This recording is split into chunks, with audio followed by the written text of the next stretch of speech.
በአማራ ክልል በአገዛዙ ጦርና በፋኖሎች መካከል የሚካሄደው ውጊያም አሁንም ተባብሶ ሲቀጥል ትናንትና ዛሬ አዳሩን በጎጃም ቀጠና በተደረገ ከባድ ትንቅንቅም ዋናው ዋጊውን ጨምሮ በርካታ የአገዛዙ ሰራዊቶች መደምሳቸውን ምንጮች ገልጸዋል። ዛሬ ረፋዱን ውጊያው በአዴትና በጭስ አባይ በባህር ዳር ዙሪያ እንዲሁም ቋሪት ላይ መደረጉ የሚሰማው መረጃውን በዝርዝር ይዘነዋል። በቆይታችን በስፋት የምታደምጡት ይሆናል። በአብይ አህመድ የሚመራው የብልጽግናው አገዛዝ መከላከያ ሰራዊቱን በተመለከተም አዲስ የተረጋገጠ ውሳኔ ማሳለፉ ሲነገርም የአማራ ፋኖ ደግሞ ሙሉ ለሙሉ ክልሉን ሊረከብ እንደሚችል ሰምቷል። በክልሉ እየተደረገ ያለው ውጊያም ቀጥሎም ዛሬ ረፋዱን ጀብዱ መሰራቱ ሲነገር በአሁኑ ሰዓትም በርካታ የአገዛዙ ጦር ሰራዊት ወሎ ቀጠና ላይ መከበቡ ተነግሯል። እስካሁን ባለው ትንቅንቅም ወሳኝ ድል መመዝገቡ ታውቋል። ይህም የመረጃ ጊዜያችን ትኩረት ነው። በዝርዝር የምትሰሙት ይሆናል። በሌላ በኩል የፋኖ ኮማንዶዎችን ከበባ ውስጥ አስገብቻለሁ ያለው የአገዛዙ ጦር ያላሰበው ገጥሞታል ተብሏል። በዝርዝር እንመለከተዋለን። አስቸኳይና ወሳኝ መረጃዎችን እንደሚከተለው ማቅረብ ይጀምራል። በቆይታችንም ቀደም ሲል በአርዕስቱ ያስደመጥናችሁን ዜናዎች እንዲሁም ሌሎች መረጃዎችን በዝርዝር ወደ እናንተ እናደርሳለን። እናንተም ለቻናሉ አዲስ ከሆናችሁ ሰብስክራይብ እንዲሁም ቪዲዮ ላይክና ሼር እንድታደርጉ በትህትና እየጠየቅን በቀጥታ ወደ ዝርዝር መረጃዎች አለፍን። በድጋሚ አብራችሁን ቆዩም።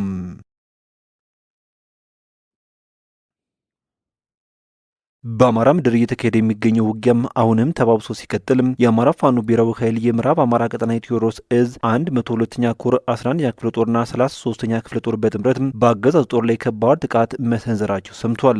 ትናንት ዳር 13 ቀን 2018 ዓ.ም ጠላት መነሻውን ጎንጂ አዴትና ጭስ አባይ በማድረግ መዳረሻውን ደግሞ ይልማና ዴንሳ ወረዳ አንጋርና ሰቀላ ቀበሌ ላይ በማድረግ በሶስት አቅጣጫ በሌሊት እንቅስቃሴ ያደረገ ቢሆንም የ11ኛ ክፍለ ጦር ቃኝና ማንዴስ ከሌሎች ሻለቃዎችና የ22ኛ ክፍለ ጦር አካል የሆነችው የጣናው መብረቅ ሻለቃ ጋር በጥምረት እንደ አንድ ልብ መካሪ እንደ አንድ ቃል ተናጋሪ በመሆን ቀድሞ በደረሳቸው መረጃ መሰረት ቅድመ ዝግጅት በማድረግ በወሰዱት የአጸፋ እርምጃም አንጋርና ሰቀላን ላይ ሲወቁት መዋላቸውን የፋኖ ቃል አቀባዩ ገልጿል።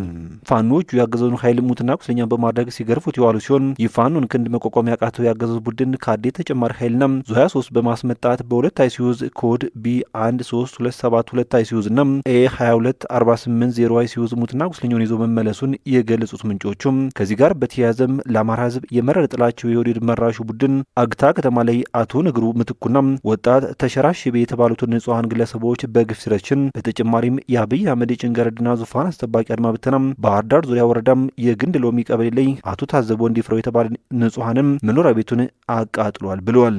በተመሳሳይ ጠጠር ማርያም ላይ 33ኛ ክፍለ ጦር ጠላትና የቀጥ ቁጣት ቀጥቶም ሙትና ቁስለኛ ያደረጉ ሲሆን የደረሰበት ምት መቋቋም ያቃተው ያገዙ ሰራዊት በሰብል ስብሰባ ላይ የነበሩ አርሶ አደሮችን በአሰቃቂ ሁኔታ ገድለዋል ሲል ፋኖ አማራ ጌታቸው የአፋባ ምዕራብ አማራ ቀጠና ቴዎድሮስ እዝ 102ኛ ኮር የ11ኛ ክፍለ ጦር ህዝብ ግንኙነት ኃላፊ አስታውቋል።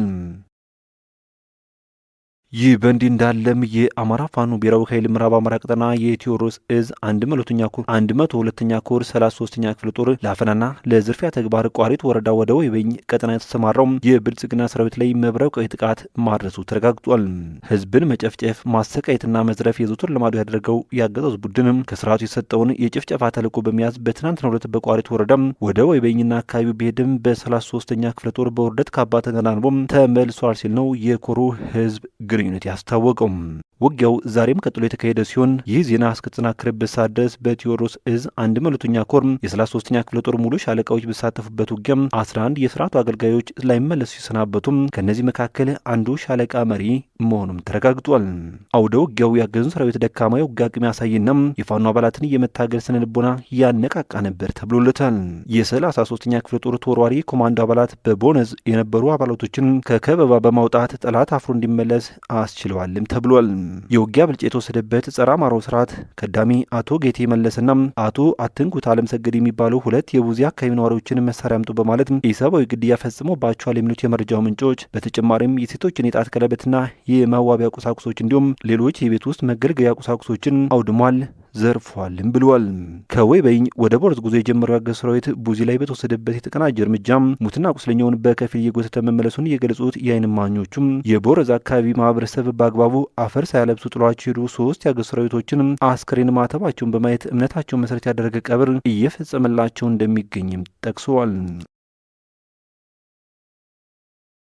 ይህ በእንዲህ እንዳለም የብልጽግናው አገዛዝ አዲስ ውሳኔ መወሰኑ ሰምቷል። ውሳኔው የተላለፈው ደግሞ የመከላከያ ሰራዊት ጀኔራሎች ባቀረቡት ጥያቄ መሆኑን አንድ ወታደራዊ ምንጭ ገልጿል። ምንጮቹ አክለውም የመከላከያ ጦር አዛዦች ሰራዊቱ ከታህሳስ ወር ጀምሮም አማራ ክልል ለቆ እንዲወጣ መወሰናቸውን የገለጹ ሲሆን ከዚህ ጋር በተያያዘም አብይ አህመድ በውሳኔያቸው አለመስማማቱን የተነገረው ውሳኔው የተላለፈው የአማራ ፋኖን ተጋድሎ መቋቋም ባለመቻሉ እንደሆነ ቢነገርም በነ ብርሃኑ ጁላ በኩል ግን ለሰራዊታችን የእፎይታ ጊዜም ለመስጠት ብሎም በአንድ ማዕከል ለመሰብሰብ በመታሰቡ ነው የሚል ፕሮፓጋንዳ እያስነገሩበት ይገኛሉ። ወታደራዊ ምንጮች ነገሩኝ ብሎ ኢትዮ ፎረም እንደዘገበው ከሆነም መከላከያ ሰራዊቱ እንደሚወጣ ለእናረጋ ከበደ የተነገራቸው ሲሆን ይህን ተከትሎም ደግሞ እናረጋ ከበደ የክልሉን ሰራዊት አጠናክሮም ክልሉን ነጻ ማድረግ ካልቻሉ ሊመጣና ሊከሰት የሚችለው ኃላፊነት ትወስዳላችሁ ተብለዋልም ያለው። ይህ ከመሆኑ በፊት ግን እስከ ዳር 30 የመጨረሻ ኦፕሬሽን ስለምንሰራ ያላችሁን ኃይላችሁን አስተባብራችሁ ጽንፈኛውን በተለይም አመራሮቹ መደምሰስ አለባችሁ የሚል እቅድ እንደተሰጣቸውም የውስጥ ምንጮች ተናግረዋል። ይህን ማድረግ ካልቻላችሁ ሰራዊታችን ዋጋ እየከፈለ በመሆኑም ድርድር በመቀመጥ ክልሉን ላስረክባቸው እንችላለንም የሚል አቋም በነ ብርሃኑ ጁላ በኩል ተንጸባርቋል የተባሉ።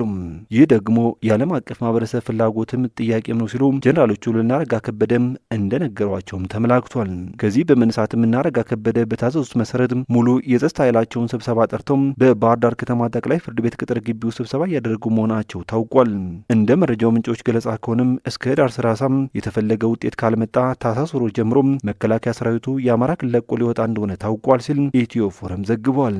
በዚህ ሁሉ መካከል ደግሞ አገዛዙ መከላከያ ሰራዊቱ ክልል ለቆ ሊወጣ ነው እያለ የሚነዛው የአማራ ፋኖችን ለማዘናጋት እንደሆነም በርካቶች ሀሳባቸውን ይሰጣሉ።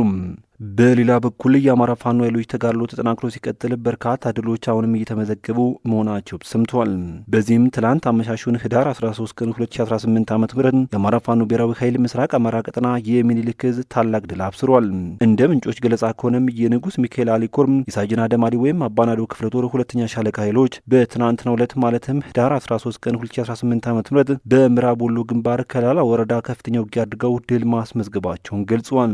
ከከላላ ከተማ በመንሳት ወደ ደገርና ሊጮ ታዳጊ ከተማዎች አቅጣጫ ሲጓዝ የነበረም ያገዙ ኃይል ቆርቄ የተባለ ቀጠና ላይ ሲደርስ በሳጅን አደማሊ አባናዶ ክፍለ ጦር በእንድሪስ ተሾመ ሁለተኛ ሻለቃ በተሰነዘረበት ከፍተኛውን ጥቃት ሰብአዊና ቁሳዊ ኪሳራ የደረሰበት ሲሆን በኦፕሬሽኑም አንድ ቲም የሚሆኑም ያገዛዙ የጦር ሰራዊት አባላት መደምሰሳቸውን ለማወቅ ተችሏል። ፋኖን አንጸዳለሁ ብሎ ከከላላ ከተማ ተነስቶ ወደ ደገርና ሊጮ ሲገሰግስ የነበረው ያገዙ ኃይል በዋናነት በኮሎኔል መብሪያ አስማማው ዋሴ የሚመራው አድማ ብተና አባላትና ሰላም አስከባሪዎች የነበሩበት መሆኑንም የደረሱ መረጃዎች ያሳያሉ።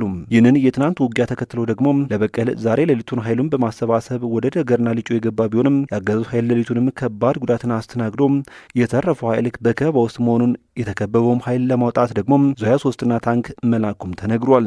ሆኖም ግን የገባው ከባድ መሳሪያ ሁላ በደገርና በሊጮ ከተማ ላይ በአማራ ፋኖ ብሔራዊ ኃይል የሚኒልክ ዕዝ የተከበበ ሲሆን ይዞ የገባውን ዙ 23 በገባበት ለማስቀረትም የአማራ ፋኖ የሚኒልክ ዕዝ ኃይሎች እየተዋደቁ መሆኑን የተሰማው። በሌላ በኩል የደቡብ ወሎ ዞን ተፈናቃዮች ለከፍተኛ የምግብ እጥረት ተጋልጠናል አሉ። በደቡብ ወሎ ዞን ሐይቅና ውጫሌ ከተሞች አቅራቢያ የተጠለሉ ተፈናቃዮች ለከፍተኛ የምግብ እጥረት ተጋልጠናል ሲሉ ተናግረዋል። ተፈናቃዮቹ እንዳሉት እስከ 7 ወራት ልዩነት ይቀርብ የነበረው አነስተኛ መጠን ያለው ምግብ አሁን እስከ መቋረጥ ደርሷልም ብለዋል። በሂደት ቆይቶም ቢሆን የሚቀርበው ምግብ የተበላሸ መሆኑም ወደ ከተማ በመውሰድ ለእንስሳት መኖነት ለመሸጥ እስከ መገደድ እንዳደረሳቸውም ተናግረዋል። የውጫሌ ወረዳ የምግብ ዋስትና ባልደረባም የተፈናቃዮቹን አቤቱታ አረጋግጠው ከ5 ወራት በኋላ አሁን መጠነኛ ድጋፍ ማድረግ መጀመራቸውንም ተናግረዋል። ስማቸውን ማንጠቅስ ተፈናቃይ እንዳሉት ከሆነም ከምስራቅ ወለጋ ተፈናቅለው ሐይቅ አካባቢ ከሰፈሩ ጥቂት ዓመታት ያስቆጠሩ ሲሆን ለወትሮ ለወራት እየዘገየ የመጣ የነበረው የምግብ እርዳታ በመቋረጡም ለከፋ ችግር መዳረጋቸውን ለዶይቼ ቬለ ተናግረዋል። እረ ምን አለ ብለነው በጣም ችግረኛ ነን፣ ምንም ነገር የለንም፣ የሚሰጠን በቆሎ ነበር በ4 ወር በ3 ወር ያንንም ደግሞ የበሰበሰ የነቀዘም 2001 ዓ.ም 2002 የተመረተ ነው በቆሎ በዚያ ላይ ምንም ነገር የለንም፣ መሬት ነው የምንተኛው፣ በጣም ችግር ላይ ወድቀናልም ብለዋል። እዚያው ሐይቅ እንደሚኖሩ የነገሩን ሌላው ተፈናቃይ በአስከፊ ሁኔታ ውስጥ መኖራቸውን ቢያረጋግጡም እርዳታ ይመጣልናል የሚል ተስፋ ግን እንደሰነቁ ናቸው። ምናደርጋለን፣ ችግር በችግር ሆነናል፣ እኛ እንኳ መቼም ችግሩ ይፈታልና መቼም ይህ ሁሉ ጉልበተኛ ሰርቶ ይበላል የሚል ተስፋ ነበረን፣ የእርዳታው እንኳ የሚያረክ አይደለም፣ አልሐምዱሊላህ ተኝቶ ማደሩንም አንድ ነገር ነው ብለዋል። ከኦሮሚያ ከትግራይና ከአፋር ክልሎች በተለያዩ አጋጣሚዎች በተቀሰቀሱ ግጭቶች ከቤት ንብረታቸው የተፈናቀሉ በሺዎች የሚቆጠሩ ተፈናቃዮች በደቡብ ወሎ ዞን በተለያዩ መጠለያ ጣቢያዎች ተጠለው እንደሚገኙም ተዘግቧል። የተከበራችሁ ቤተሰቦች ለሰዓቱ የነበሩን መረጃዎች እነኝን ይመስሉ ነበር። በቀጣይ በሌሎች ዜናዎች እንዲሁም ጥቆሞች እስከምንገናኝ በያላችሁበት የዓለም ጫፍ በሰላም ቆዩኝ።